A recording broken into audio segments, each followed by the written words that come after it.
Brilliant, we're nearly there, David. Just a couple of more questions and I think we're done. Right. Fear seems to be a strong emotion experienced by abductees when confronted by aliens. Why is subjection through fear being utilised by these entities, do you believe? When beings appear in a person's room or in front of a person in their garden or wherever it happens, people are usually under control. They might think to themselves, oh my God, what's happening to me? I can't move. I can't run. Oh, these ugly beings. Oh my God. And then suddenly they're calm. Oh, okay. In other words, they're calmed almost immediately because they've forgotten consciously that this has happened to them all through their lives. This might have happened to them hundreds of times, all through their lives. And when I say hundreds, I'm not exaggerating, crazy as that may sound. Certainly many, many, many, many, many times since the time they were children, they've seen these beings constantly. So the question is, how fearful could they be? How traumatic could it be? And the answer is, they don't remember it, so there's a certain amount of fear every time they see them, unless they are calmed immediately. And what you're looking at then is an error when they're not calmed quickly enough. Or they're looking at it with present-day fear as they remember it. They're remembering it, and it's being fearful to them that they're remembering it, but the fear itself at the time was relieved almost immediately. And there's a reason for that. These beings don't care whether people are scared to death or not. That doesn't mean anything to them. Emotional reaction means nothing to them. My guess is they don't want adrenaline coursing through their veins. Calming people keeps the adrenaline down. We found that when people get really scared, when there's a failure on board, and they jump off a table and run down a hallway, their heart is pumping, the adrenaline is running through them, they're fearful. And then they're calmed. Adrenaline is not desirable on board a UFO. It causes people to snap out of their state of being in control, being controlled, and it starts immediately. So you have to control people to keep the adrenaline level down, and that's what happens. And what you're looking at then when people say they're scared to death when they see them is the adrenaline, which might be caused by either remembering it or maybe it was coursing through their veins for a few seconds at the beginning of it. Excellent. Do you believe there is child abuse occurring in relation to abductions with children and aliens? No, I don't think that it could be called child abuse, since it happens to when children are abducted, they play with other children. They're treated very nicely. They don't like it. They're scared to death to go to sleep at night, and this usually happens. Abductions happen when people are going to be missed the least. Obviously, nighttime in bed, they'll miss the least. That's particularly true of children who are watched all the time. So, consequently, when they get to be older, like 10, 11, they go out and they play by themselves, and then they're missing for an hour or so. People sometimes don't even notice. But for young children, it's part of life. Now, they complain to their parents, "Mommy, I had a bad dream." And they call them eggmen, they call them bad doctors, they have names for them. These people, they come into my room and they take me out, and I don't like it. And the parents just say, oh, it's just a dream, just a dream. Don't worry about it. Not knowing that the mother or the father is an abductee also. Because they've totally forgotten everything, just like abductees should. So children remember events happening to them in greater number than adults do, for reasons that we do not understand. It has to do with brain organization. By the time they reach 11 or 12, their brains organize in a more adult-like fashion, and they begin to forget as much as adults forget. And then they think to themselves, oh, what childish behavior I had. I had all these... Sometimes, no, but when people tell me things, they say sometimes, they say, my first event started when I was 12. That's typical. Or when I was 11. I remember the first thing I was 12.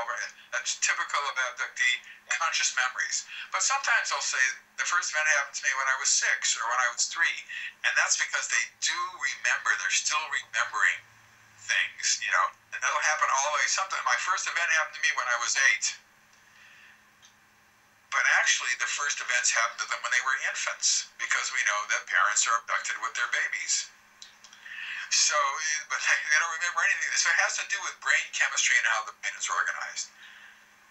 Considering that there are millions of people who've been abducted, in my opinion, and what studies show us, that we would have child abuse type of behavior by abductee after abductee that sees us, and that's just not happen. It doesn't happen. Most abductees lead normal lives. They had a normal childhood, and they're oftentimes abducted with their brother or their sister, and the brother or sister remembers nothing. They do. Sometimes with the brother and the sister both remember things. And I've worked with brothers and sisters, and so it's, you know, it doesn't fit serious child abuse that we know of that humans inflict on their kids all the time. Okay, we may have answered this. You may have answered this one. I just quickly, just in case. What evidence has been found to support that hybrids are alive on the Earth now? Well, the evidence comes through abductee testimony. We don't have hybrids coming forward and say, "Look, I come from another planet. What are you going to do about it?" They have. There's nothing like that. These beings who are living here now look exactly like us. The whole point of this phenomenon is to produce hybrids who look like everybody else. They can't be bug-eyed. They can't be gray. They can't. I mean, they don't want to feel the back of a shovel in the back of their heads. You know what I mean? That's something that they don't. They want to blend into the society. The whole aspect of their lives has to do with blending into the society, learning how to be human, and then eventually something else is going to happen, which I don't fully understand yet. But you cannot recognize them under any. They might seem. The only thing they might seem is ridiculously naive when they first come. But there's a lot of naive humans walking around too, so if you see somebody who is naive, do not rush up to them and say, you're one of them, I recognize you. Don't do that. It's just some guy or some woman who asks a naive question, that's all. Okay, we're down to 5 minutes. We'll try and get this in. We've got two questions and we're done, Dr. Jacobs. The Star Child, what do you think? Have you heard anything of the Star Child? Yeah, I think it's, I don't believe in star children. I think this is nonsensical. I'm opposed to it totally. This is a horrible situation in my opinion. Terrible. Okay, last question. There's a well-known researcher. I don't know if you've heard of him, L.A. Marzullo. Yes. He's similar to you. He's done a great deal of research. He's wrote many books and got loads of articles and material and videos on it. Yes, he was at my house for an interview. Oh, right. Yeah. I was wondering, if have you ever read any of his books? And I haven't yet. There's so many things that I have to read. I know that he has also has a sort of religious bent to this. And once again, when it comes to religion, it just leaves me out completely. There's nothing I find that has any antecedents other than fallen angels in religion. But it's interesting stuff. It's the way in which the culture tries to cope with this phenomenon, I think. It's trying to place it within a human context. But you can't. Here's the problem.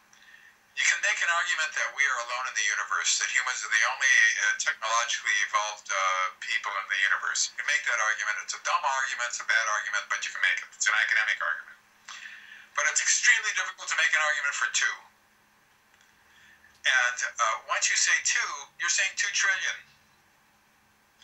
And therefore, every single thing we've learned about astronomy in the last 30, 40 years has shown that the likelihood of life existing in outer space is high. There are no astronomers, a very few astronomers now who would just say we're alone in the universe. It's just not part of the astronomical community anymore. Therefore, you have to assume that they're technologically advanced. And when I say technologically advanced, I might mean as many as 1 million years. I might mean as many as a million years for all we know.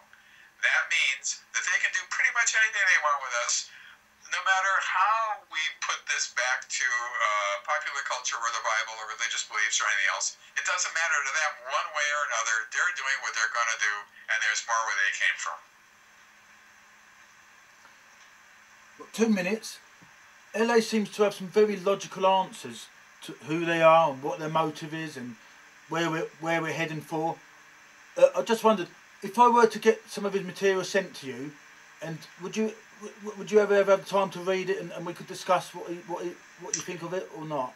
I would prefer not to, because he seems like a nice guy, and I'm not going to go head to head with him. There's plenty of people out there who think they have the reason, the answers, who think that they know exactly what's going on, and they all have agendas one way or the other. Oftentimes New Age agendas, oftentimes religious agendas, transformational agendas, consciousness raising agendas, and the list goes on and on and on. This is an alien agenda. We don't fully in my opinion, we do not fully understand what it's all about. Not yet, anyway. Absolutely, yep.